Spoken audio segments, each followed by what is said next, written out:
গুলির শব্দ থেমে গেছে, তার রক্তচিহ্ন এখনও কথা বলে। আজকের চট্টগ্রাম যেন এই বাক্যটি প্রতিধ্বনিত করে। 2024 সালের 16 জুলাই কোটা সংস্কার আন্দোলনের উত্তাল মুহূর্তে চট্টগ্রামে মুরদপুর এলাকায় গুলিতে প্রাণ হারান চট্টগ্রাম কলেজের সমাজবিজ্ঞান বিভাগের বর্ষের মেধাবী ছাত্র ও ছাত্রদল নেতা মোহাম্মদ ওয়াসিম আকরাম। থেকে তিনি পরিচিত হয়ে উঠেছেন চট্টগ্রামের প্রথম জুলাই শহীদ হিসাবে।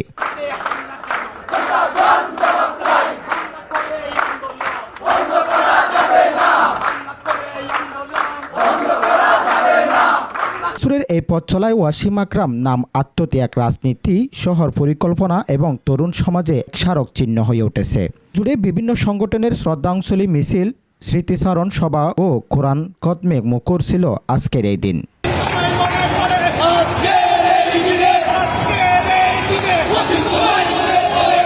বেছে নেয়, কিন্তু তার আদর্শ আজও আন্দোলন শিখায়। এভাবে আজ সকালে সবাই বক্তব্য রাখেন। রাজনৈতিক বিশেষজ্ঞরা বলেন, শুধু একজন ছাত্র ছিলেন না, ছিলেন একটি প্রজন্মের সেতার নাম।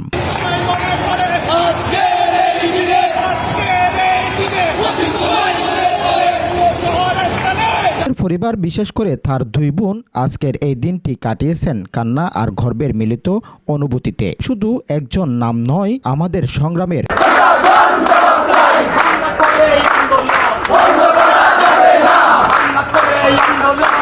পেরিয়ে গেলেও বাংলাদেশের শিক্ষা ও ছাত্র আন্দোলনের ইতিহাস ওয়াসিম আকরামের নাম হয়ে থাকবে। চট্টগ্রামের রাজপথের ধুলায় লেখা আগামীর আন্দোলনকারীদের পথ দেখাবে। থেমে গেছে, কিন্তু যে আওয়াজ ওয়াসিম তুলছিল আর থামাবে না।